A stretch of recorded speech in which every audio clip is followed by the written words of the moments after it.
with the intention to unload therein. Importation is deemed terminated upon payment of duties and taxes and other charges due upon the articles or secured to be paid at the port of entry, and the legal permit for withdrawal shall have been granted, or in case said articles are free of duties and other charges until they have legally left the jurisdiction of customs. So basically here it's just an overview of when the goods would become taxable when it enters the jurisdiction of the Philippines.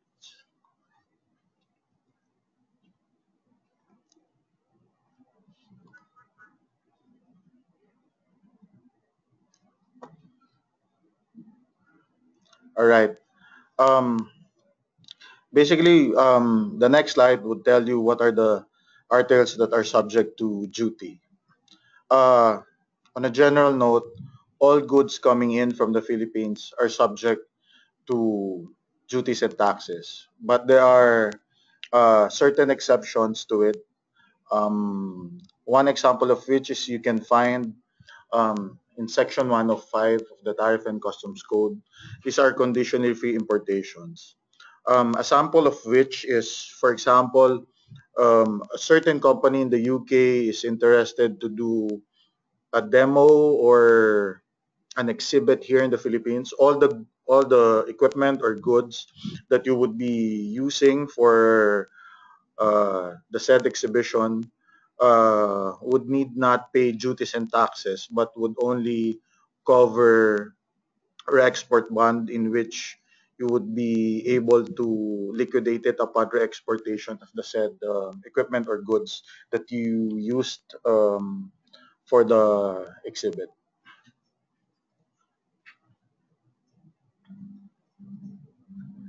So we have basically um, three classification of imports. So first is the freely importable. Okay, so these are the basic commodities like chairs, pencils. Okay, and the next one would be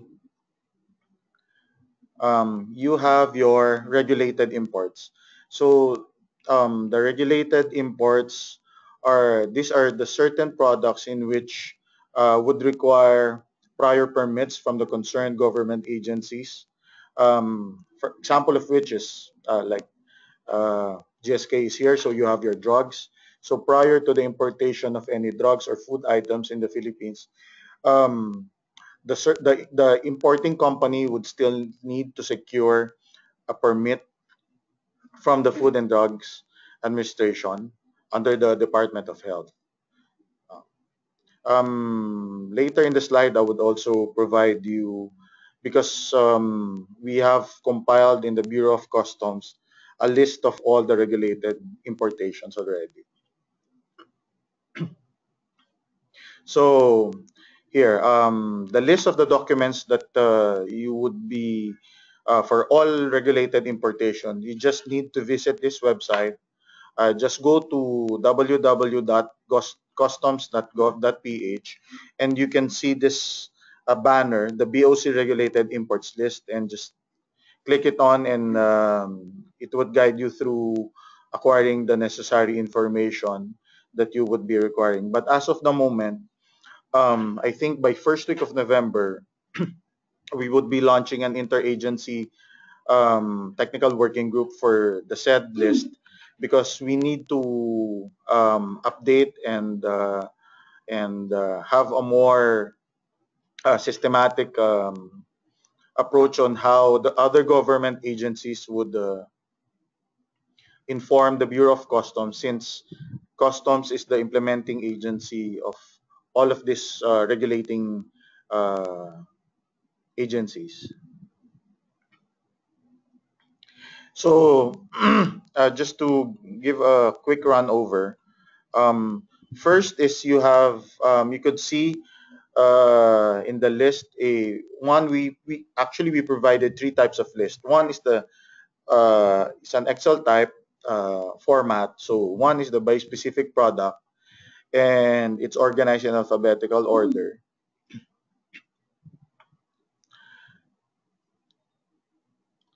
Next one would be by broad category of product. Then within each broad category, by specific product, both in alphabetical order. And the last one is by the name of the agency regulating that product. So let's say you have your food and drugs. For firearms, you have PNP. So on and so forth.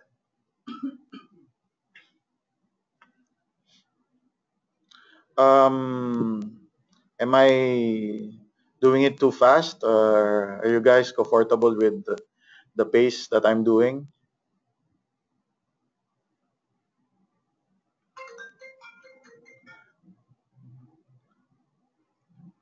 Anyway, just to continue, the last one would be the prohibited importation. So uh, you have under the prohibited importations, you have two types. You have conditionally prohibited and absolutely prohibited. So conditionally prohibited is like samples of which are dynamites, firearms, lottery sweepstakes. Conditionally prohibited means although these types of products are prohibited, um, if your company is an accredited company in which you are authorized to import such products and acquiring permits again from the concerned, like for example, for firearms, you need to secure a permit from the Philippine National Police in order to import such products or items. The next one is under the prohibited is the absolutely prohibited goods. The sample which are printed articles inciting treason, pornographic materials, adulterated or misbranded articles. So these products once entered into the or entered into the Philippines for importation, and this is already subject for automatic seizure by the Bureau of Customs. So because we consider these products as contrabands already.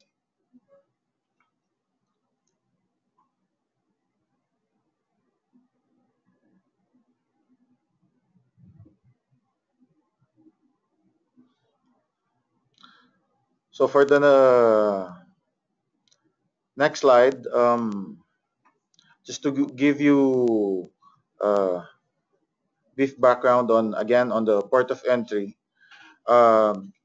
Our ports, we have two types of ports. We have domestic port and foreign port. Um, which includes ports of principal ports of entries, which are located in Manila, the capital of the Philippines, and the principal port is a permanent station of a customs collector. So basically, a customs house is just a government or building facility at a port of entry um, used for clearance and export of import goods. This is just the place or the office where you process your documents when you import or export your commodity. So we have 17 major ports of entry and 16 collection districts, as you can see on the illustration below. So the three major ports that we have are the Port of Manila, South Harbor. You have your Manila International Container Port and the Ninoy Aquino International Airport. These three are considered as the major ports because most of the volume of imports that goes or that comes into the Philippines goes through these three ports.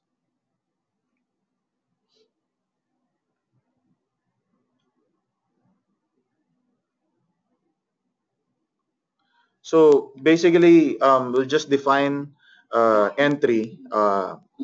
So you have it's the act of making or entering a record, the documents filed at the customs house, submission and acceptance of the documents, the procedure of passing goods through the customs house. So you have basically um, three types of entry. First is the consumption. Basically, consumption entries are, I think only two. You have first is the consumption entry is used when the article in part is for immediate consumption or use.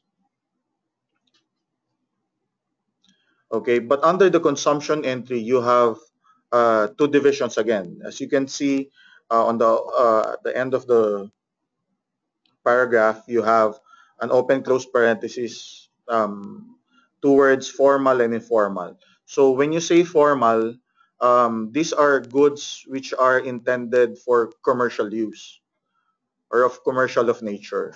Okay. So if you intend to import something and you would use this to resell in the Philippines or use to produce products to be sold again in the Philippines, so these commodities would undergo the formal division of the Bureau of Customs. For the informal, these are the balik. If you're, I think you're quite familiar. There's a lot of Filipinos in the UK. So you have your balikbayan boxes. You have returning residents who bring in uh, their stuff and to permanently settle here in the Philippines. So all of their stuff would be considered as informal because, or would go through the informal division because these are not considered as of commercial nature.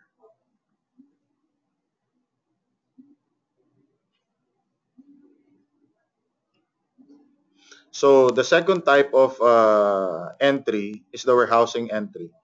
The warehousing entry is used for placing articles in a customs mandated warehouse. So you have constructive warehousing and immediate transportation to other parts of the Philippines or exportation. So basically for the warehousing entries, once you, let's say you have a customs bonded, um, you would enter your goods in the customs bonded warehouse. You would declare everything, um, the duties and taxes, but you need not pay the duties and taxes yet, as long as the your goods are still inside the warehouse or the customs bonded warehouse.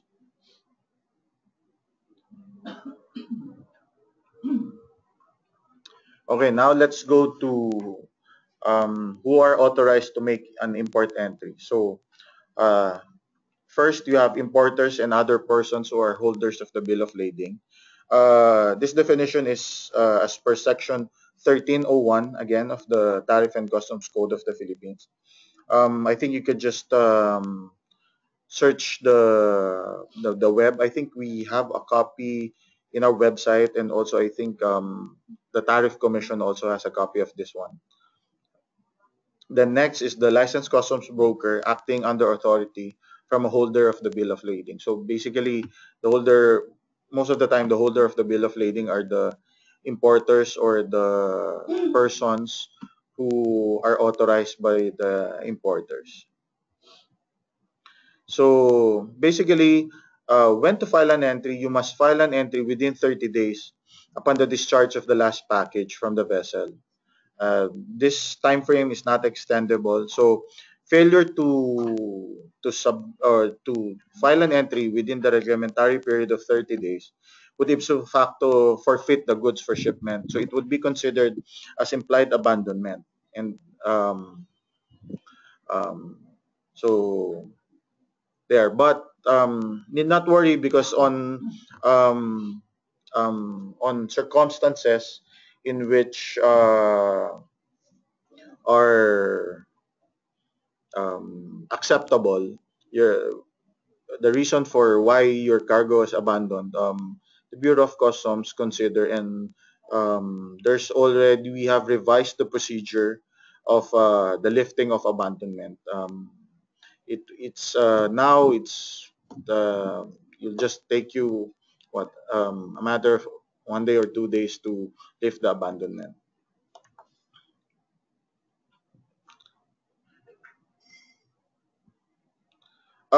Before I go to the import clearance procedure, it is also worthwhile since I've mentioned the abandonment.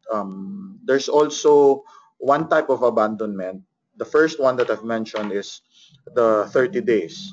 Okay, so the other one is once you have already filed your entry or lodged your entry to through our system, and if within 15 days upon lodgement of entry you still did not, or you were not able to clear your cargo, meaning to take it out of the customs custody, it would still be considered as implied abandonment. So you have two types. So you have the 30 days, and again you have the 15 days.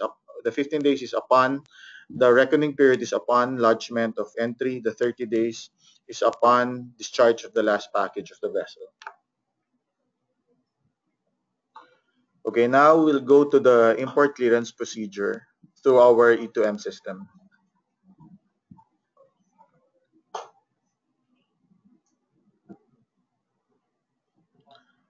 So first, prior to the lodgement of the brokers or the importers to the E2M system, the port operation or the inspection division of the Bureau of Customs encodes the arrival schedule. As of the moment,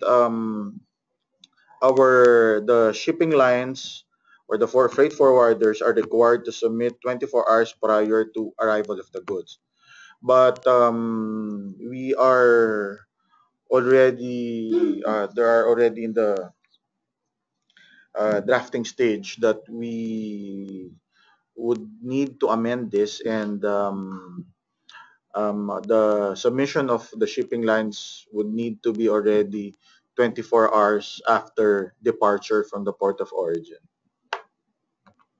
So the 12 hours before vessel's arrival that's stated here in the slide is meant for the forwarders. For the shipping lines itself, they need to submit 24 hours prior to arrival.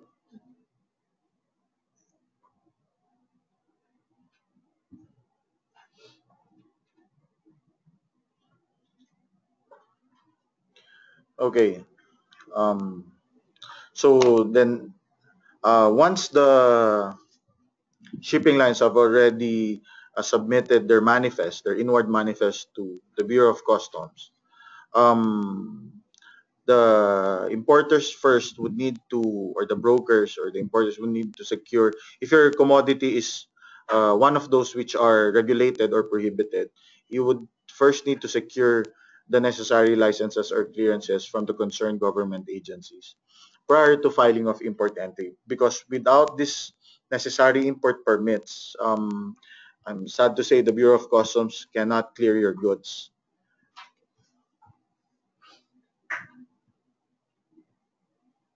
And depending on the policy of the government agency, um, if you were not really able to secure any of the permits, it would now be subject for seizure. And then the next step is the brokers would need to pay the shipping line charges, okay, for the endorsement of the bill of lading and issuance of the container release order or delivery orders. Then once payment has been made to the shipping lines, the brokers would need to compute for the duties and taxes and fill up the IRD. The IRD is the document that the Bureau of Customs use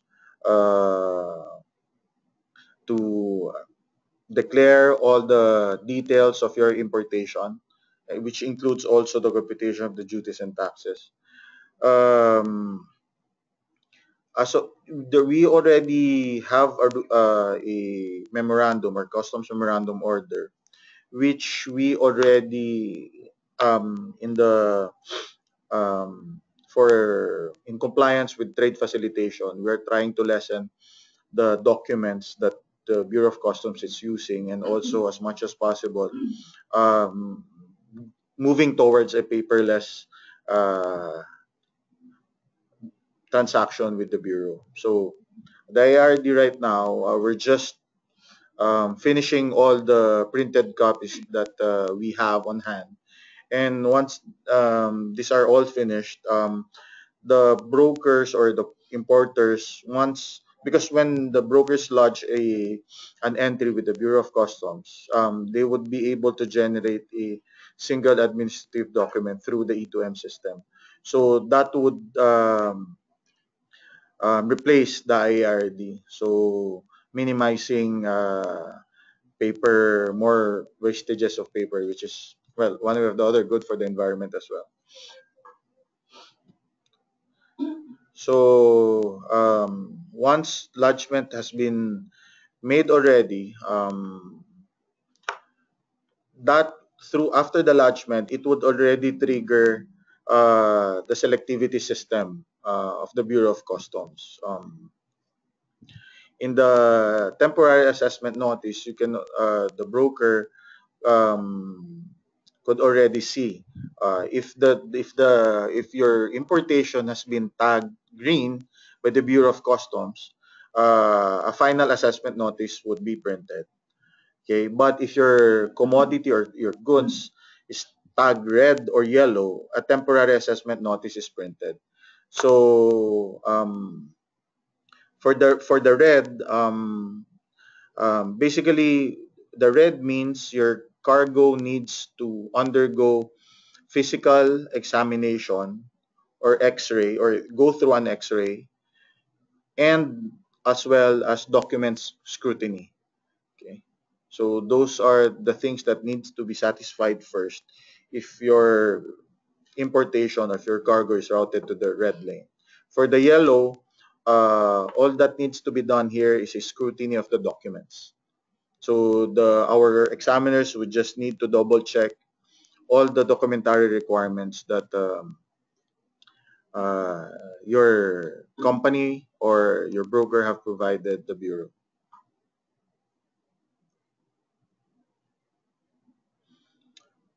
So basically, the importer or the declarant shall present his documents at the entry processing unit. So as of the moment, we have a parallel system which we're trying to um, move forward by eliminating uh, the hard copies, the submission of the hard copies. But as of the moment, here are the requirements that our entry processing unit. These are actual documents that your broker or the importer would need to present at the Bureau of Customs. So here are the list. Give a rundown. So first you have your completely filled up IRD. You have your final assessment notice if green, temporary assessment if yellow or red. You have your supplemental declaration on value. So basically, your SDV is the importer and the broker would need to sign in. This is just merely stating that you have, if you declared the value of your goods using the transaction value of the GAT valuation code. It's some of the points or some of the things written there is just there's no relationship between the buyer and supplier and so on and so forth. So the next one is, of course, you have your bill of lading properly endorsed by the shipping lines. You have your delivery order, and the most important is your commercial invoice, your packing list, and other requirements. If your ATRIG is it means your authority to release imported goods. So if your commodity falls under one of the things that the our internal or Bureau of Internal Revenue regulate, or these are your excise taxes. So if your goods that you're bringing in are excisable, like if you're bringing in cars, if you're bringing in oil, so these are excisable products. So which prior to release of the bureau, you need to present the authority to release imported goods or that trade. Mavic is your minimum access volume import certificate. So if you're bringing in meat, rice, which are regulated by our Department of Agriculture, in order to enjoy the in quota, which is a lower duty rate, you need to secure this document. And next is the certificate of origin. So if you are claiming preferential rate, you need to provide the certificate of origin in order to avail of the lower duty rate which your country or is entitled. I think as of the moment, I think UK is we do not have any current FTAs with or free trade agreements with the UK, but there is a thing called third party invoicing. If ever you have manufacturing or um, your warehouses or your manufacturing plants rather is located in one of the countries in which we have FTAs, you could avail of this one. So basically, I was given a signal for last 2 minutes, so I'll just have a quick run through of the remaining slides. So basically, once so here is a flow chart of how or the flow chart of the process that your documents would need to go through um, once you have for the customs clearing process. So here is just a flow chart saying that if you are routed to the red lane, your goods would need to be uh, flagged for X-ray inspection or to be physically examined. So once the yellow and the green, the yellow and the red lane has been inspected or X-rayed, the appraisal would already, or the appraiser would now retrieve the import entry and reroute it to green in order for you to continue the processing. Okay, so for the yellow and red lane, since the green lane has already a final assessment notice, the yellow and red lane would now be triggered green, so a final assessment notice would be attached to the entry. Then the next step would you would need to pay the import duties and taxes through the authorized agent bank. And then once the system you have paid to the authorized agent bank, it would trigger the payment through our online release system. And once it's triggered, it will signal the Arrastre operator that it's been paid. So you just have to pay the Arrastre and wharfage and other port charges due to the Arrastre operator, and you can secure the gate pass and you could already release your goods. So, but all of this, I think it's worthwhile mentioning prior to dealing with the Bureau of Customs, your company or before importation, your company first would need to be accredited. First by the Bureau of Internal Revenue, then the, the papers that you would get from them, you would need to submit the same to us in order for us to accredit you. So you could already, we would give you a unique number or an ID in order for you to be included in our system. But as of now, we are also trying to review and try to simplify this procedure because I think there are a lot of stakeholders that are finding difficulty.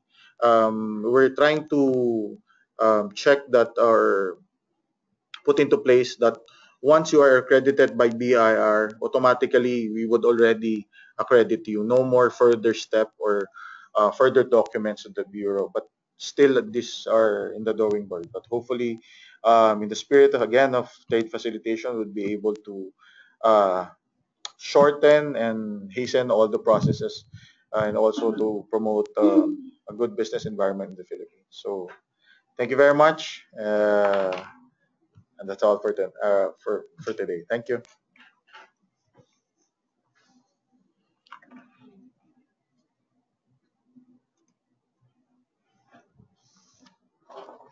For all other questions, please feel free to type in your questions at through the chat box, and our speakers will be answering them later after all the presentations. Thank you.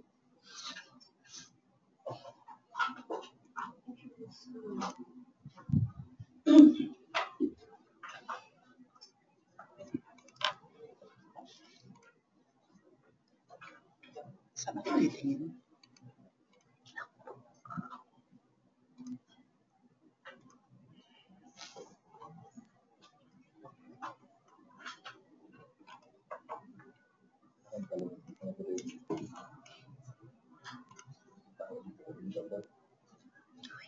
Saan ako mag-upload? Ito next. Good morning, London. This is Maria Lourdes M. Saluta from the Tariff Commission. Mabuhay, Philippines. First of all, I would like to introduce my office. Our office is the Tariff Commission.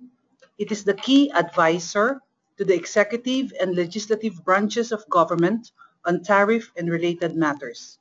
It is an independent adjudicatory body on trade remedy cases and an advocate of industry competitiveness and consumer welfare. Established in 1953, the Tariff Commission is currently headed by a collegial body composed of a chairman and 2 commissioners, and is placed under the administrative supervision of the National Economic and Development Authority. The Tariff Commission is mandated under the Tariff and Customs Code to develop, formulate, and recommend tariff policies and programs consistent with the national economic objectives. It enforces and administers the tariff provisions of the Tariff and Customs Code of the Philippines. This slide shows you the functions of the Tariff Commission. Under Section 401, which is known as the Flexible Clause, the Tariff Commission does an investigation and recommends to the Tariff Commission recommends to the President any modification of duties. Our stakeholders here are local manufacturers, importers, and traders. Another function of the Tariff Commission is under Section 402, which is the promotion of foreign trade. Here, before any agreement is entered into by the Philippines with any foreign government, the Tariff Commission conducts an investigation to determine whether or not such an agreement is in the national interest. Our report of findings is then submitted to the NEDA and then to the President for approval. Under Section 1313A, this is where the Tariff Commission issues tariff commodity classification, or in short, tariff rulings. The tariff rulings that we issue are binding with the Bureau of Customs, unless the Department of Finance rules otherwise. Under Republic Act 8752, which is known as an anti-dumping, the Tariff Commission conducts the formal investigation after the Bureau of Import Services under the Department of Trade and Industry on industrial goods does a preliminary determination, or under the Department of Agriculture on agricultural products does a preliminary investigation. For the Tariff Commission, its recommendation is final and executory as far as anti-dumping cases are concerned.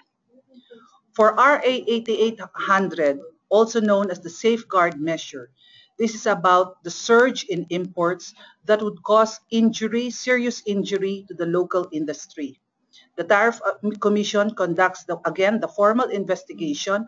However, our recommendation is just recommendatory to the Department of Agriculture in terms of agricultural products, and for the Department of Trade and Industry for industrial products.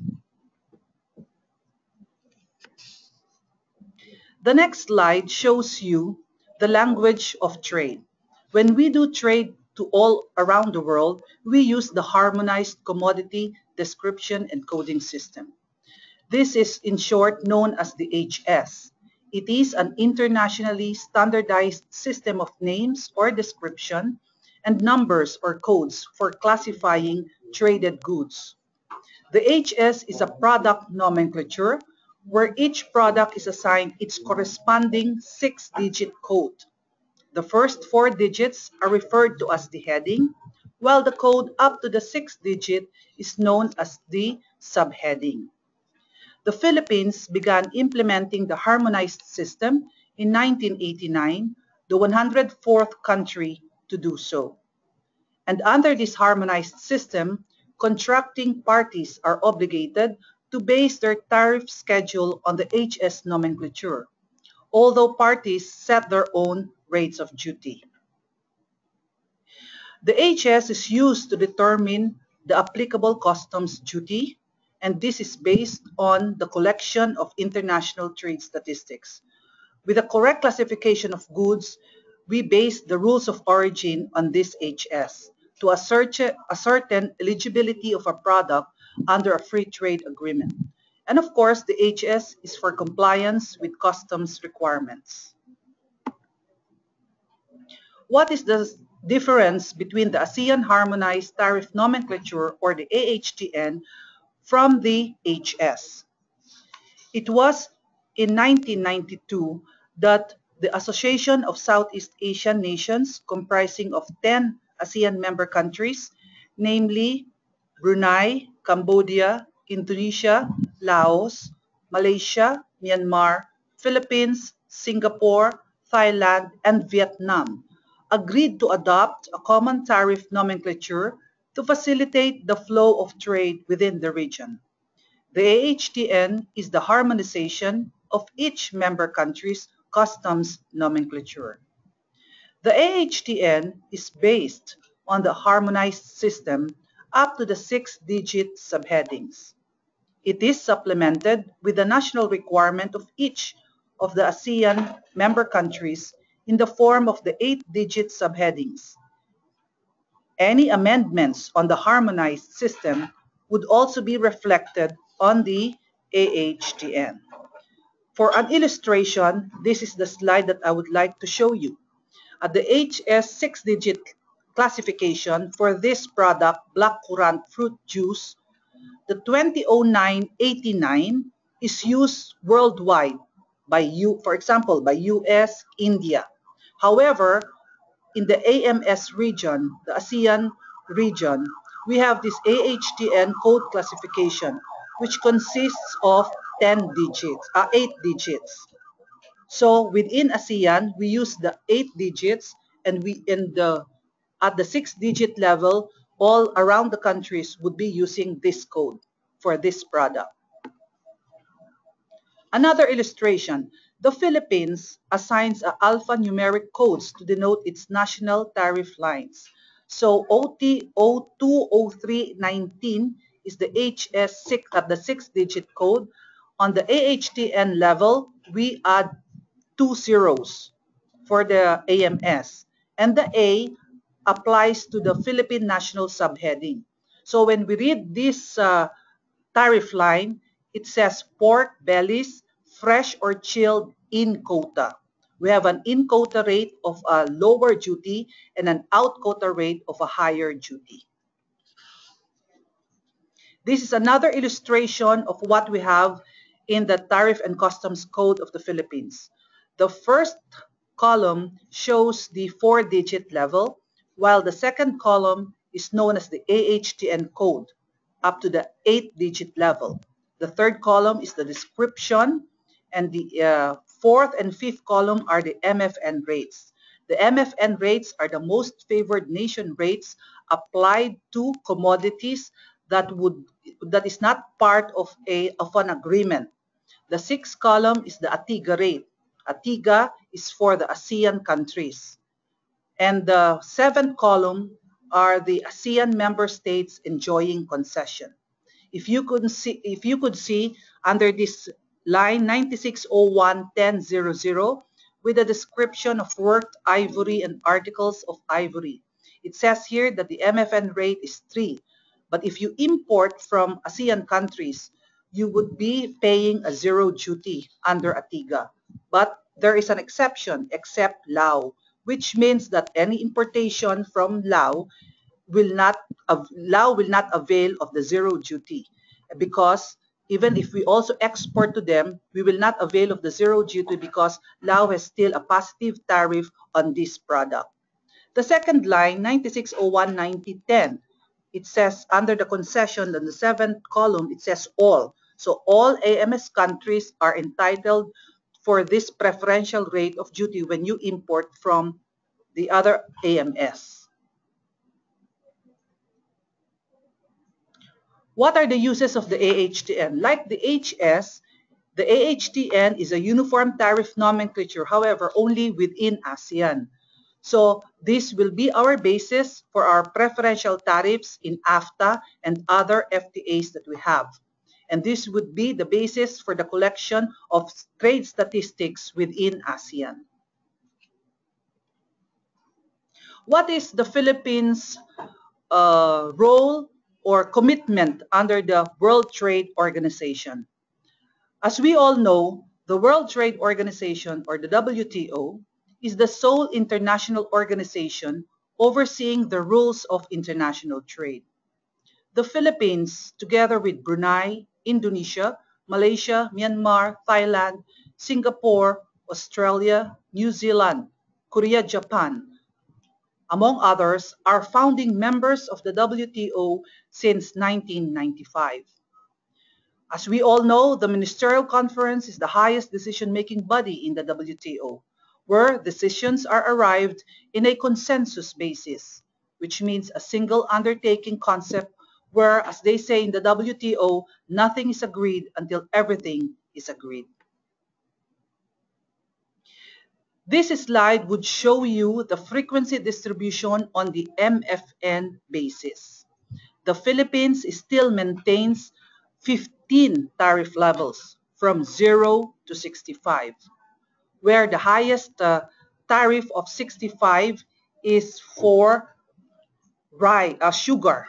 Sugar products has the highest rate of 65%, while rice has a rate of 50%. The 0 to 3% range would compose of 50% of our tariff lines. And as of now, we have 9,820 tariff lines. This 0 to 3% range is composed of inputs to production. And most of these products are not locally produced. That is why they are levied 0 to 3 products. The 5 to 15% range of tariffs would deal on locally produced intermediate products. The 20 to 30% would be for automobiles, parts, and accessories. If you can see here in the slide, there is 30 to 65. The 30 to 50 tariff rates are for sensitive agricultural products. That is for the in-quota rates, while the 35 to 65 product tariff lines or tariffs would deal on the out-quota rates, mostly under agricultural sector. What would be the average nominal tariffs of the Philippines? As you could see here, the agriculture sector is still protected with an average nominal tariffs of 11.92% as compared to the manufacturing sector ranging from 4.07 to 5.8. We have an overall average of 7.12%. That is from chapters 1 to 97 of the Harmonized System Code. And for NAMA, the non-agricultural products, the Philippines committed to bound. As we acceded to the WTO, the Philippines committed to bound its tariffs at 62%. That is around 5,000 tariff lines. And we have unbound tariff lines of around 3,000 tariff lines. That is our commitment to the WTO as contained in Schedule 75 in the WTO. Where is the Philippines in terms of its regional commitments? The Philippines has entered into 7 agreements that is now currently being implemented. We have ASEAN with China, Korea, Australia, New Zealand, India, and Japan. These are the 7 agreements that is now being implemented in our country. What is now the level of tariff elimination? I enumerated in this slide, the first column would be the different FTAs from ATIGA, ANSFATA, ACFTA, AKFTA, AJ, AI, which is ASEAN India, and PIJEPA. The Philippine-Japan Economic Partnership Agreement is the only bilateral trade agreements that the Philippines have so far. The second column would show you the years where these specific FTAs have entered into force. And during the entry into force, the third column would show you our commitments, how many percent of our tariff lines were already reduced to zero during the entry into force and at the time of this year, 2015. And that the next column would show you the end date of the agreement and the phased elimination or the percentage of the duty-free of that agreement on the end year. Okay? For ATIGA, ATIGA entered into force in 2010. And in 2010, we already eliminated 98.6% of our tariff lines. However, it is to be noted that 74 tariff lines are still at 5% duty, covering sensitive agricultural products, maize, cassava, sweet potato, live meat of poultry, and live meat of swine. We still have 35 tariff lines covering rice and sugar products, with rice having an ATIGA rate of 35% and sugar at 5%. And another 26 tariff lines covering exclusion list. What are these exclusion lists? This consists of Chapter 93, which is arms and ammunitions. Next, for ANSFATA. ANSFATA entered into force in 2010. During this entry into force, we only eliminated 9.1%.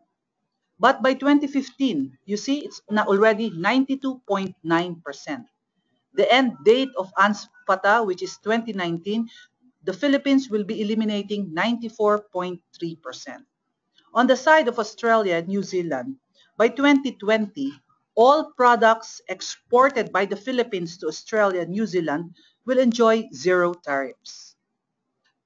For AC or ASEAN-China Free Trade Agreement, it entered into force in 2006, wherein we reduced our tariff duties only at 3.6%. But now, 2015, we already eliminated 86.8%, and with the end date of 2012. So we are now realizing the ACFTA liberalization.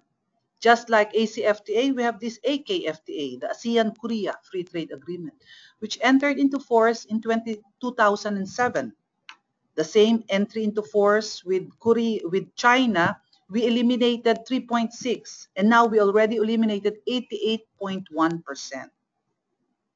For ASEAN-Japan, which entered into force in 2010, upon entry into force, we already eliminated 55.5%. And in 2015, it increased to 67.2%. And by the end date of the agreement, the Philippines will be eliminating 92.9% of the tariff lines. While in ASEAN India, which just entered into force in 2011, upon entry into force, we eliminated 3.5%, and by 2019, we will be eliminating 73.8%. While on the part of India, India eliminated tariffs on goods that account for 94% of the total value exported by the Philippines to India. For the PIJEPA, which is a bilateral agreement, the entry into force in 2008, the Philippines eliminated 51.1%. And in 2015, we eliminated 71.8%. And by the end date of the agreement, the Philippines will be eliminating 97.4%. Now, this is in a nutshell, these are the executive orders governing each agreement.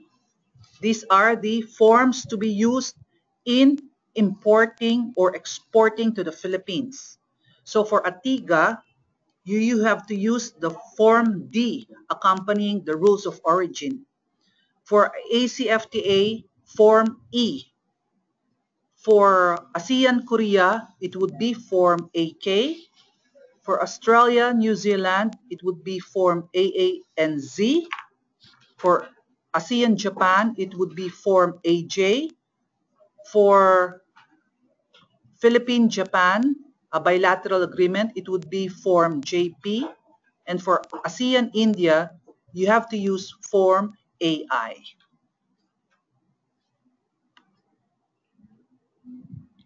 ASEAN is the hub of Asia's FTA activity. After discussing or giving you an overview of the FTAs that are already being implemented, I would like to show you some of the FTAs that we are now negotiating with. We have the so-called RCEP, or the Regional Comprehensive Economic Partnership. This is an FTA negotiation among 16 countries, ASEAN plus our dialogue countries, dialogue partners, which is China, Japan, Korea, India, Australia, and New Zealand. And this has the objective of achieving a modern, comprehensive, high quality, and mutually beneficial economic partnership within the 16 countries. And of course, to boost economic growth and equitable economic development. Negotiations on the modality or scheduling of offers or commitments are still ongoing. There are still a lot of outstanding issues, such as the percentage of tariff lines covering initial offers, what would be the tariff elimination, what percentage would be upon entry into force, or what percentage would be in the phased elimination, and what would be the base rate or the threshold for overall liberalization. These are some of the outstanding issues under this agreement. Another agreement that is ongoing is the European Free Trade Association, or EFTA. It is an intergovernmental organization set up for the promotion of free trade and economic integration to benefit of the 4 member states, namely Iceland, Liechtenstein, Norway, and Switzerland. These are the 4 countries not a member of the EU. So, the negotiations under EFTA started in 2014, June of 2014, and now by November of 2015, there will be the 4th round of FTA talks. Another negotiation that we have is the TPP, known as the Trans-Pacific Partnership. This is a trade agreement between 12 Pacific Rim countries with the objective of lowering of trade barriers such as tariffs, establishing a common framework for intellectual property, enforcing standards for labor law and environment law, and establishing an investor-state dispute settlement mechanism. In the first round of negotiations, the Philippines did not join because of some constitutional requirements. But now we will try. The Philippines is now pushing to be a member of the TPP. Now, what are the issues faced by companies wishing to utilize FTAs? First is getting documentation in place from different companies. Next is the approval from what government authorities, what, who, and when, and keeping up to date with existing and future opportunities. How do you avail of preferential tariffs? First, it is very important to identify the right tariff code. Classification of goods is very important. And FTA rate in the importing country. Check the applicable rules of origin. And then you apply for a certificate of origin. Then you send the CO to the importing country or the importer. How do you do this? In our small little way, the Tariff Commission has enhanced the Philippine Tariff Finder. What is the Philippine Tariff Finder? This is a complete feature wherein all Philippine tariff schedules, such as the MFN and all applicable preferential tariffs, are now in our website, consisting of ACFTA, AKFTA, name it, all the tariff agreements, the trade agreements that we have, it's now in our website. Even the rules of origin is also there. So this is updated with the latest executive orders issued by the government, and it is under the AHTN 2012. It has a multi-search option, and it has a responsive layout for mobile devices. You check this out, okay? So just an illustration is on how to use the PTF. This is our website. So you see this? This is a multi-search, It's a multi-search system where you can see all our applicable tariffs, MFN, and the preferential rates. Under this, we have the rules of origin. What are the rules governing this agreement? So moving forward, we will still have to improve the enhanced tariff finder by tagging the trade remedy measures, cases, the excise tax, the common names, because we usually have this problem of classifying the products under the notion of other. So we will be having a list of names that falls under the other. So this is our website, www.tariffcommission.gov.ph or info@tariffcommission.gov.ph. And with that, I would like to thank you. Mabuhay Philippines. Welcome to the Philippines. Thank you.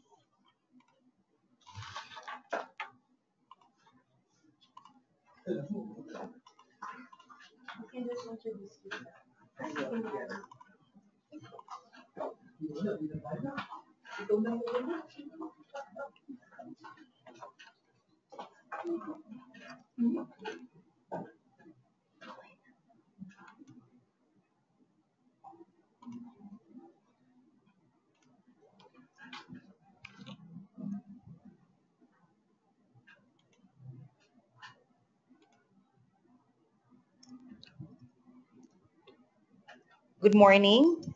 I am Abigail Parazo, and I'm currently the head of customer service and logistics for GlaxoSmithKline Philippines.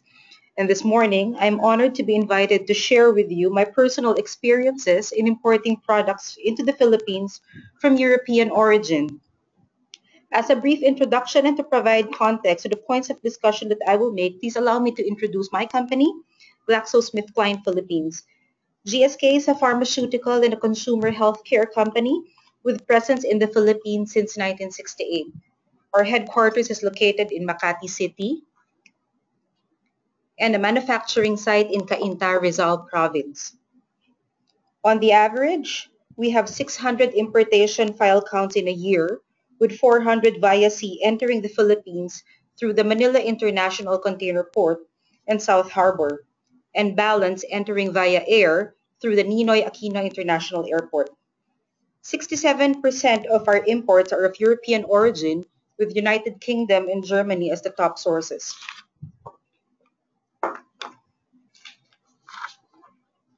So the first challenge and tip that I'd like to share this morning is the importer's issue on consistency and accuracy of details on documents and completeness of all required permits. What does this mean? For importers who import food, drug, cosmetics, and medical devices, we must be in the know that aside from the invoice, packing list, and bill of lading, appropriate registration permits are required to be present in making an importation. These requirements are contained in Republic Act 3720. Having said this, description of the commodity being imported as reflected in the product registration or import permits versus the commercial invoice must be matching to avoid any doubt that the documents are pertaining to one and the same thing. Moreover, a practice we have is a go or no-go process on what we call the red light, and green light process. This is a process of providing a go signal to the origin to ship once the importer is certain that all the documents are consistent and are in place. To give the green light for a shipment, commercial invoice description, manufacturer details are matched against the details contained in the import permit or certificate of registrations to ensure that they match and are valid. And I would definitely recommend these, especially for first-time importation. This will give you the confidence and minimize, if not totally eliminate, issues when lodging entries, and allows also for timely processing of import clearances. The second challenge and the tip is the process of releasing itself. The process of releasing may appear to be seemingly complex with numerous steps and labor-intensive. Under ordinary circumstances, the process of is labor-intensive because it requires documents to be submitted manually to various offices of the Bureau of Customs. What I would like to recommend is for importers in the Philippines with 1 year of importation records is to apply for the Super Green Lane Accreditation or SGL. This is an initiative by the Bureau of Customs. The Super Green Lane Trade Facilitation Mechanism has been made available not only for importation in Manila Port but also for subport or outport in the Philippines.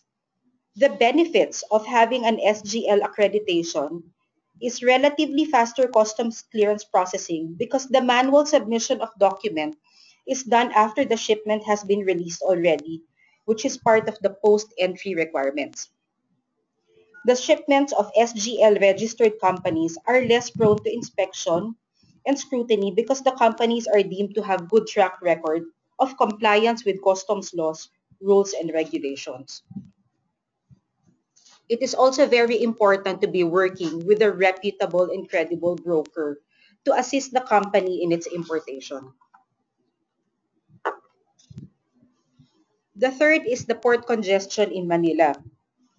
This is a common question that I encounter whenever I meet colleagues of logistics colleagues internationally.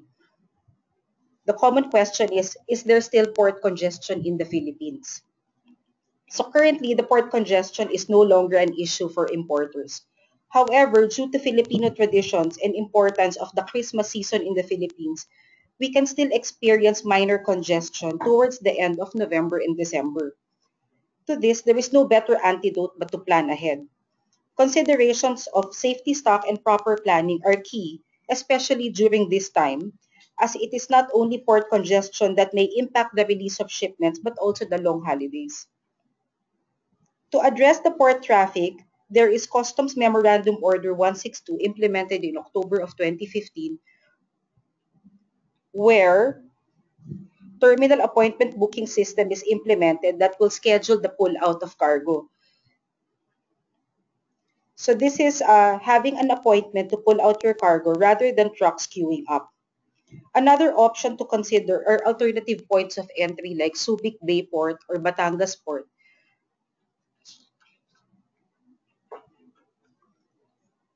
And on that note, I end my presentation. I hope you find my sharing helpful and insightful. Good morning to all of you.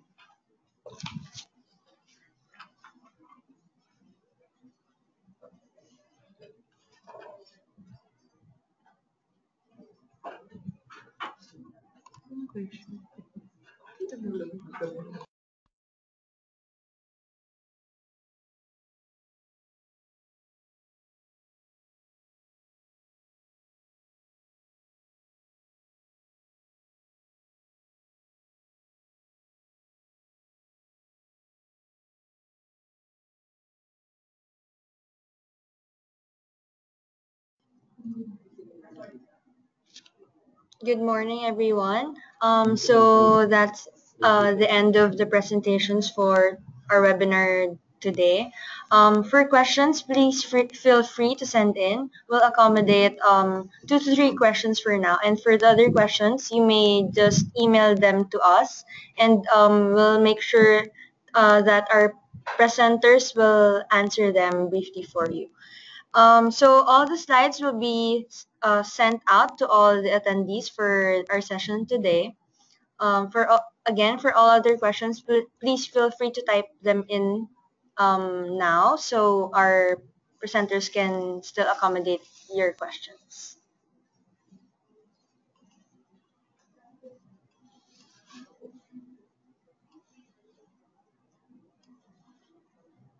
So if there are no other questions, again, please feel free to email our team at uksme@britcham.org.ph.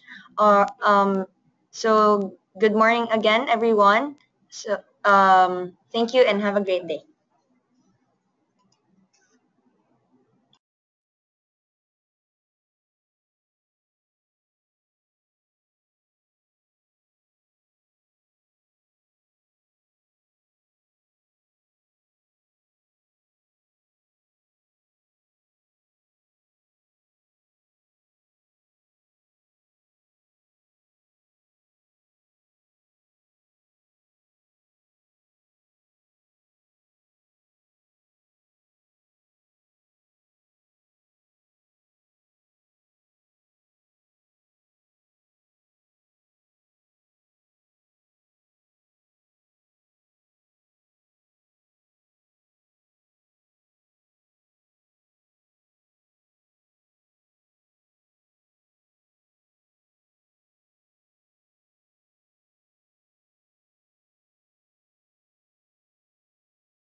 Okay, to answer the question from Cartago Ryan Albert, according to Sir Dexter from the Bureau of Customs, the regulation will be sent to you via email. So just keep in touch. Thank you.